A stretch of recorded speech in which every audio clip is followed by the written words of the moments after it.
تصور کریں کہ ایک ایسی تحریر ملے جو 1400 سال پرانی ہو۔ ہاں، اور وہ بھی انتہائی افراتفری، جنگوں اور اچانک پیش آنے والے مسائل کے درمیان۔ چھوٹے چھوٹے ٹکڑوں میں۔ بالکل۔ بظاہر تو ایسا لگے گا کہ اس میں ہر ایک قسم کا موضوع بکھرا ہوا ہے، رائٹ؟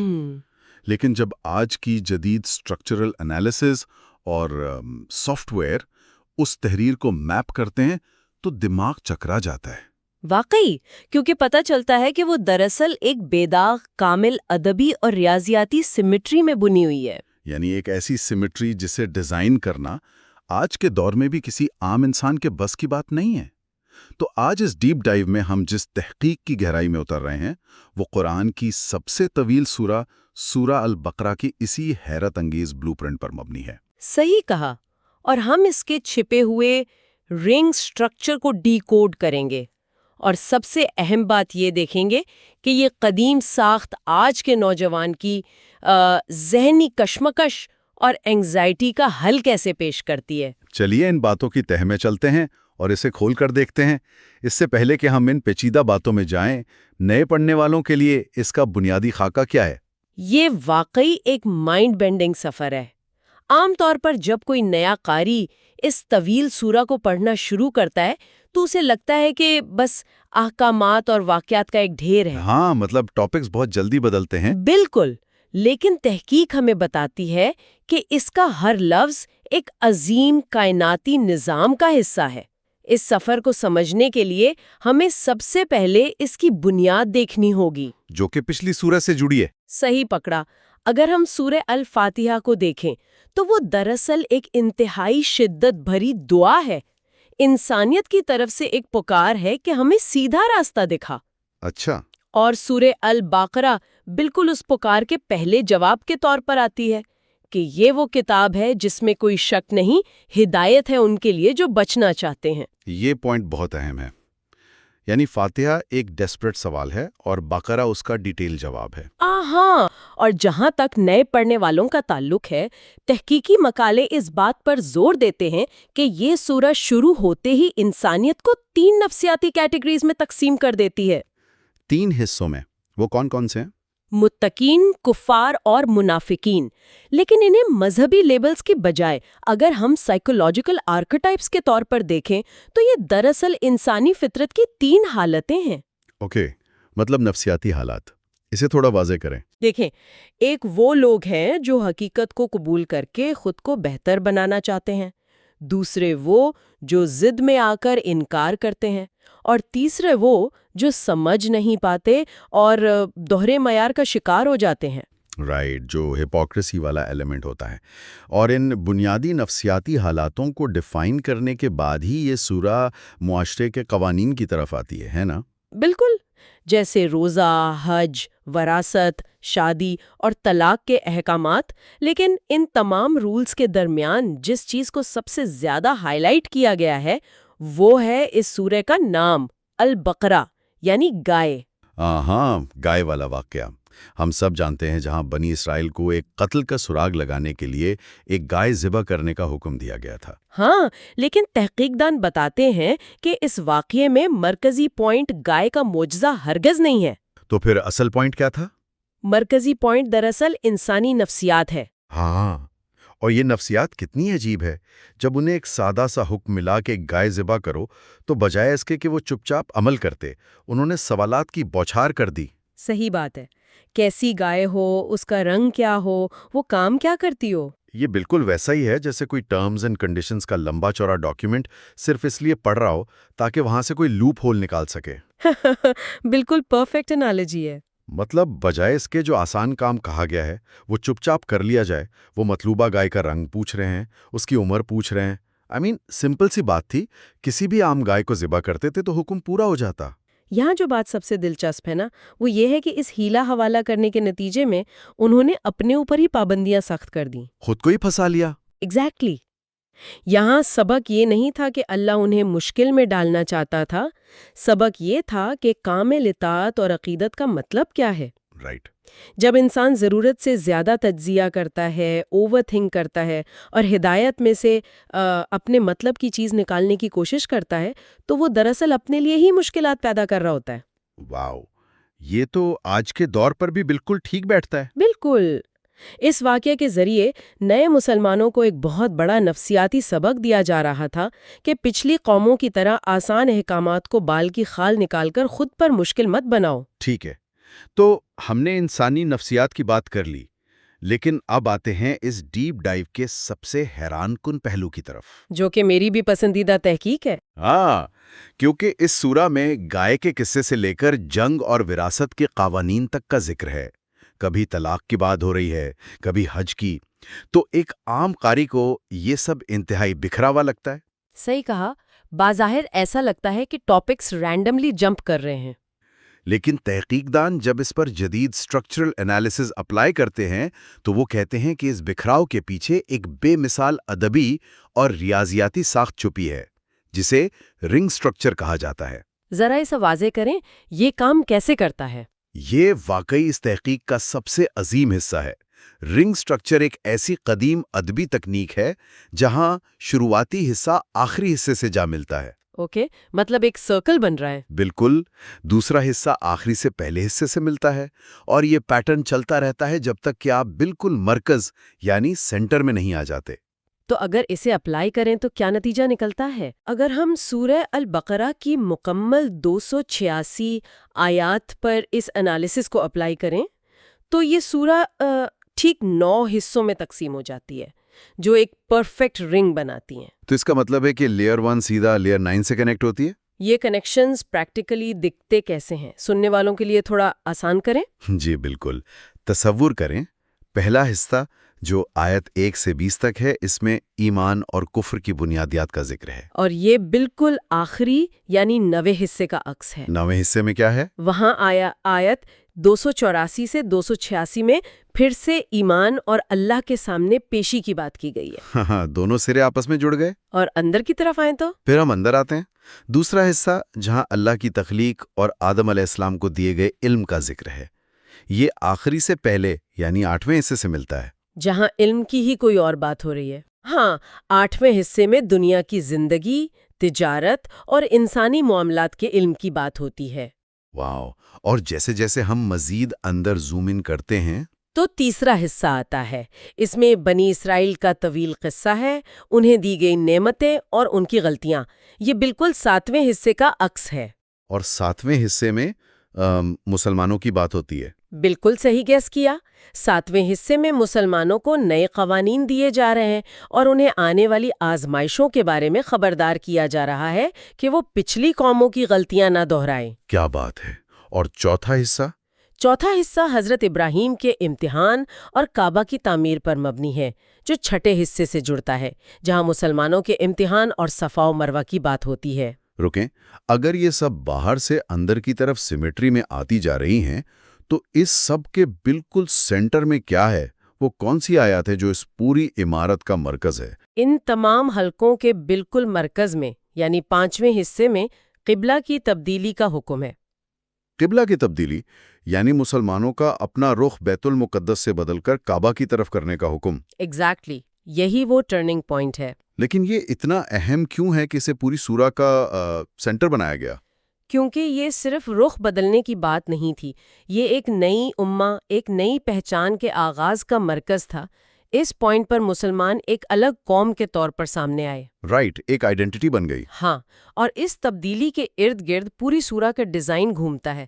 سینٹر میں امہ کی آئیڈینٹی اور اس کے ارد گرد ان کے قوانین، ان کی تاریخ اور ان کا ایمان پرفیکٹلی میپ ہو جاتا ہے. ویٹ، مجھے آپ کو یہاں روکنے دیں. میں اس خوبصورت سیمیٹری کو سن رہا ہوں، لیکن میرا سینیکل مائنڈ فوراً ایک سوال اٹھاتا ہے. میں سمجھ سکتی ہوں وہ سوال کیا ہو سکتا ہے. کیا یہ ممکن نہیں کہ کسی نے بعد میں آیات کو جان بوجھ کر اس ترتیب میں جوڑ دیا ہو تاکہ یہ خوبصورت سیمیٹری بن جائے؟ اچھا. لوگ تو بعد میں بھی تحریروں کو ایڈٹ کر کے پرفیکٹلی الائن کر سکتے ہیں نا. کسی نے سوچا ہو کہ چلو اس کو ایک رنگ میں فٹ کر دیتے ہیں. اگر آپ عام کتابوں کی بات کریں تو شاید یہ ممکن ہوتا، لیکن اگر ہم ان تحقیقی اور تاریخی شواہد کو دیکھیں تو یہ خیال خود بخود نفی ہو جاتا ہے۔ وہ کیسے؟ دیکھیں، یہ سورہ کسی ایک وقت میں کسی ڈیسک پر بیٹھ کر نہیں لکھی گئی تھی۔ یہ تقریباً 9 سال کے طویل عرصے میں نازل ہوئی۔ 9 سال کا لمبا وقت؟ بالکل۔ اس 9 سال میں جنگیں ہوئیں، صلح ہوئی، گھریلو مسائل آئے، سیاسی بحران آئے، آیات ان اچانک پیش آنے والے مسائل کے جواب میں ٹکڑوں میں آتی تھیں۔ صحیح۔ پھر سب سے بڑی بات، پیغمبر امی تھے، وہ لکھنا پڑھنا نہیں جانتے تھے۔ ان کے پاس کوئی ڈرافٹس نہیں تھے، کوئی اریز کر کے ری رائٹ کرنے کا آپشن نہیں تھا۔ ایک بار جو آیت جس ترتیب میں آ گئی وہ وہیں لاک ہو گئی۔ تو آپ کہہ رہی ہیں کہ اس طرح کے پیچیدہ ادبی اور ریاضیاتی پیٹرن کو ان افراتفری والے حالات میں ریورس انجینئر کرنا یا پہلے سے پلان کر کے 9 سال تک ذہن میں رکھنا انسانی صلاحیت سے بالکل باہر ہے۔ واقعی تحقیق دان اس بات پہ زور دیتے ہیں کہ یہی اس کے الہامی اور معجزاتی ہونے کا سب سے بڑا ثبوت ہے۔ ایک ایسی کتاب جو سینے میں محفوظ کی جا رہی ہو اور 9 سال بعد جب مکمل ہو تو ایک ایسی ریاضیاتی کامل رنگ بنائے جسے آج کے سپر کمپیوٹرز میپ کرتے ہیں۔ یہ کسی ورڈ پروسیسر پہ کاپی پیسٹ کر کے بنایا گیا ڈاکیومنٹ نہیں ہو سکتا۔ یہاں آ کر تو واقعی دماغ چکرا جاتا ہے۔ لیکن تحقیق یہی نہیں رکتی۔ میں جب سورسز کو دیکھ رہا تھا تو ایک بات نے مجھے سب سے زیادہ حیران کیا۔ وہ کیا؟ یہ بالکل ایک فریکٹل جیومیٹری کی تشبیہ بن جاتی ہے۔ ہاں، آیت الکرسی والا پوائنٹ۔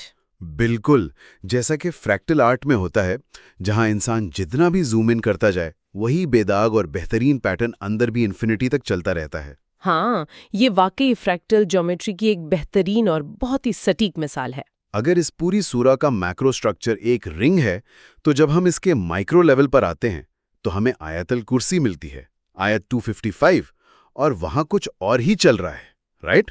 میں بالکل متفق ہوں۔ آیت الکرسی جو قرآن کی سب سے عظیم آیت مانی جاتی ہے، اس کا اپنا ایک مکمل اور الگ انٹرنل رنگ سٹرکچر ہے۔ ایک آیت کے اندر؟ جی ہاں، اس آیت میں 9 جملے ہیں اور وہ آپس میں ویسی ہی سیمیٹری بناتے ہیں جیسی پوری سورہ بناتی ہے۔ یعنی اس ایک آیت کے اندر بھی 9 حصے ہیں جو آپس میں پہلے کی طرح کنیکٹ ہو رہے ہیں۔ بالکل۔ پہلا جملہ جہاں اللہ کے سوا کوئی معبود نہیں ہونے کا ذکر ہے، وہ آخری جملے سے ملتا ہے جہاں اس کی عظیم بادشاہی کا ذکر ہے۔ اچھا۔ دوسرا جملہ جہاں اس کے زندہ اور قائم رہنے یعنی الحی القیوم کی صفت ہے، وہ آخری سے پہلے جملے سے ملتا ہے جہاں ذکر ہے کہ وہ کبھی نہیں تھکتا۔ اور ٹھیک پوری سورہ کی طرح اس آیت کے بالکل مرکز میں کیا ہے؟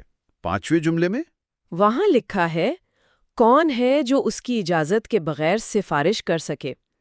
یہ پوائنٹ انسانی بے بسی اور اللہ کی مکمل سوورینٹی کو مرکز بناتا ہے۔ اور اس آیت کے بیک گراؤنڈ کا جو ذکر تحقیق میں ہے وہ اور بھی گہرا ہے۔ بالکل، اس وقت کے حالات بہت مشکل تھے۔ ہاں، اسے مدینہ کے اس دور میں نازل کیا گیا تھا جب مسلمانوں کو ہر وقت دشمن کا خوف تھا، چاروں طرف ایک نامعلوم مستقبل کا ڈر تھا۔ ایسے ماحول میں انہیں اللہ کی 2 عظیم صفات دی گئیں، الحی اور القیوم، یعنی ہمیشہ زندہ رہنے والا اور سب کچھ قائم رکھنے والا۔ اور یہی بات اس اسٹرکچرل بیوٹی کو صرف ایک ادبی خوبصورتی سے نکال کر ایک ذہنی علاج بنا دیتی ہے۔ ذہنی علاج؟ وہ کیسے؟ جب انسان ڈر اور خوف میں ہو اور اسے اچانک یہ احساس دلایا جائے کہ جو ذات اس کی حفاظت کر رہی ہے وہ کبھی نہیں سوتی، وہ ہمیشہ قائم ہے، تو دنیا کا خوف آٹومیٹکلی کم ہو جاتا ہے۔ یہ صفات انسانی ذہن میں کامل سرکشا یا سیکیورٹی کا احساس نقش کرنے کا ایک بہترین طریقہ تھیں۔ لیکن let's be real for a second, ہم نے اسٹرکچرل بریلینس کی بات کر لی، میکرو رنگز دیکھ لیے، فریکٹل جیومیٹری دیکھ لی، تاریخی پس منظر بھی سمجھ لیا۔ صحیح۔ لیکن اب آتے ہیں ہماری آج کی زندگی پر۔ میرے لیے جو سب سے بڑی اہم مومنٹ تھی نا، وہ یہ تھی کہ اس کا سیدھا تعلق ماڈرن یوتھ کی ذہنی کشمکش سے ہے۔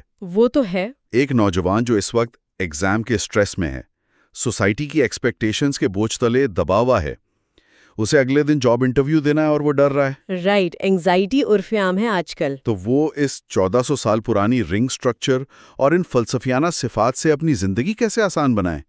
اس پرانی میتھ کا آج کے ٹینیجر کی انگزائٹی سے کیا تعلق ہے؟ بہت گہرا تعلق ہے، اور یہاں وہی پوائنٹ آتا ہے جہاں ہم متقین کو دوبارہ ڈیفائن کرتے ہیں۔ سارا ڈیفائن کرتے ہیں۔ ہاں، عام طور پر ہم متقین کو صرف ایک ریجڈ مذہبی تصور میں دیکھتے ہیں نا، کہ شاید یہ وہ لوگ ہیں جو دن رات بس عبادت کرتے ہیں۔ ہاں، ایک عام امیج یہی بنتا ہے ذہن میں۔ پر جب یوتھ کے لیے لکھی گئی تفاسیر اس کا جائزہ لیتی ہیں تو وہ ہائی لائٹ کرتی ہیں کہ متقین دراصل آج کی زبان میں وہ لوگ ہیں جو گروتھ مائنڈ سیٹ رکھتے ہیں۔ ویٹ، گروتھ مائنڈ سیٹ، یہ تو کارپوریٹ اور سیلف ہیلپ کا بہت بڑا بز ورڈ ہے۔ سورہ بقرہ میں گروتھ مائنڈ سیٹ کہاں سے آ گیا؟ میں بتاتی ہوں۔ اس طرح کے متقی وہ نہیں جو آنکھیں بند کر کے سب مان لیں، یہ وہ لوگ ہیں جو حقیقت کو قبول کرنے کے خوف سے آزاد ہوتے ہیں، اچھا، جو کرٹیکل تھنکنگ رکھتے ہیں، عاجزی اپناتے ہیں اور اپنی غلطیوں کو قبول کر کے سیکھنے کی کوشش کرتے ہیں۔ آج کا نوجوان سوشل میڈیا پر دنیا اور سوسائٹی سے ہر وقت ویلیڈیشن چاہتا ہے۔ سچ بات ہے، ہر کسی کو لائکس اور اپروول چاہیے۔ اسے لگتا ہے کہ اگر اس کے گریڈز اچھے نہیں یا اسے سوسائٹی اپروو نہیں کر رہی تو اس کی زندگی ختم ہے۔ یہ جو ویلیڈیشن کی بھوک ہے، یہ دراصل انسان کا خود سب کچھ کنٹرول کرنے کا obsession ہے۔ اور جب وہ سب کچھ کنٹرول نہیں کر پاتا تو انزائٹی اور ڈپریشن ٹریگر ہوتا ہے۔ ایگزیکٹلی، اور یہیں پر رنگ سٹرکچر اور القیوم کا تصور اس کی انزائٹی کا پریکٹیکل علاج بنتا ہے۔ کس طرح؟ جب ایک نوجوان اس بات کا ادراک کر لیتا ہے کہ جب اللہ نے ایک انتہائی بکھری ہوئی افراتفری والی 9 سال کی تاریخ کو جوڑ کر ایک پرفیکٹ ریاضیاتی رنگ بنا دیا، تو کیا وہ تمہاری اس چھوٹی سی زندگی کے بکھرے ہوئے ٹکڑوں کو جوڑ کر ایک بہترین ڈیزائن نہیں بنا سکتا؟ بالکل۔ جب انسان کو پتا ہو کہ پوری کائنات کا ہر حصہ، ہر نتیجہ اور ہر سچویشن القیوم کے پرفیکٹ کنٹرول میں ہے، تو سوسائٹی کو خوش کرنے یا آؤٹ کم کو کنٹرول کرنے کا بوجھ ایک دم ختم ہو جاتا ہے۔ پھیو، یہ انسائٹ واقعی پاورفل ہے۔ مطلب جب انسان کو پتا ہو کہ جو انجن چلا رہا ہے اس نے سب کچھ پرفیکٹلی پلان کیا ہوا ہے، تو انجن روم کی فکر کرنے کی ضرورت نہیں۔ صحیح مثال دی۔ بس اپنی ڈیوٹی کرنی ہے۔ انسان کا فرض نتیجہ پیدا کرنا ہے ہی نہیں، فرض صرف کوشش کرنا اور صبر کے ساتھ چلتے رہنا ہے۔ گروتھ مائنڈ سیٹ یہی ہے کہ میں کوشش کروں گا، فیل بھی ہوں گا، غلطیاں بھی کروں گا، لیکن الٹیمیٹ بلو پرنٹ ایک کامل ڈیزائنر کے ہاتھ میں ہے۔ بہت خوب۔ اور اس نفسیاتی بوجھ کو اتارنے کے لیے ہی اس سورہ کی آخری 2 آیت آتی ہیں، جن کے بارے میں حدیث بتاتی ہے کہ یہ عرش کے نیچے خزانے سے عطا کی گئی تھیں۔ ان آخری آیتوں میں کیا پیغام ہے؟ ان میں معافی کی دعا ہے اور یہ تسلیم کرنا ہے کہ اے ہمارے رب، ہم پر وہ بوجھ نہ ڈال جسے اٹھانے کی ہمیں طاقت نہیں۔ واو! یہ آیت آج کے انفارمیشن اوورلوڈ اور ایکسپیکٹیشن کے پریشر کوکر میں پکتے ہوئے ذہن کو ایک اسکیپ ویلو فراہم کرتی ہیں۔ یہ ایکسیپٹ کرنا کہ میں نامکمل ہوں اور مجھے معاف کر دیا جائے گا، پریشر کو آٹومیٹکلی آزاد کر دیتا ہے۔ قالوں اور تفسیر کو دیکھنے کے بعد سننے والوں کو یہ یاد رکھنا چاہیے کہ سورہ البقرہ صرف قوانین کی یا پرانے واقعات کی ایک خشک فہرست ہرگز نہیں ہے۔ بالکل بھی نہیں، یہ ایک عالی شان کائناتی عمارت ہے۔ اس کی کامل ترتیب، اس کا رنگ سٹرکچر اس بات کی گارنٹی ہے کہ اگر کائنات بنانے والے نے اس کلام کو، اس ادبی ماسٹر پیس کو اتنی کامل سیمیٹری کے ساتھ ڈیزائن کیا ہے جسے ہم آج کے سافٹ ویئر سے دیکھ پا رہے ہیں، تو اس نے ہماری زندگیوں کا ڈیزائن بھی بے مقصد نہیں بنایا ہوگا۔ ہماری سٹرگلز اور فیلیئرز کا ڈیزائن بھی پرفیکشن کا حصہ ہے۔ ہاں، یہ علم ذہن پر مزید فیکٹس کا بوجھ ڈالنے کے لیے نہیں تھا، بلکہ انفارمیشن اوورلوڈ کی اس دنیا میں ایک عجیب سا ٹھہراؤ اور ذہنی آسودگی فراہم کرنے کے لیے تھا۔ واقعی، جب ہم اسے بڑے تناظر میں دیکھتے ہیں تو یہی نتیجہ نکلتا ہے کہ بکھراؤ اور افراتفری کے درمیان اس قسم کا خدائی آرڈر انسان کو امید کا ایک بہت بڑا سہارا دیتا ہے۔ میں اس بات سے مکمل متفق ہوں۔ یہ ڈسکشن واقعی نظریہ بدل دینے والی تھی، لیکن جانے سے پہلے میں سننے والوں کے سوچنے کے لیے ایک آخری تجسس سے بھرپور خیال چھوڑ کر جانا چاہتا ہوں۔ ضرور۔ ذرا سوچئے، اگر 1400 سال پرانی اس علمی تحریر میں ایک ایسی لاجواب رنگ سٹرکچر موجود ہے، ایک ایسی فریکٹل جیومیٹری ہے جسے ہم آج کے جدید ٹیکسچول انالیسس سافٹ ویئر سے 21ویں صدی میں آ کر ٹھیک سے ویژولائز کر پا رہے ہیں، تو ایسی اور کتنی نفسیاتی، لسانی یا اس کائنات سے متعلق ریالٹیز اس کتاب میں چھپی ہوں گی، جو شاید ہماری آج کی سائنس سے کہیں آگے ہیں اور کل کی آنے والی نسلوں اور ان کی ٹیکنالوجی کی دریافت کرنے کے منتظر ہیں۔ اس بارے میں ضرور سوچیے گا۔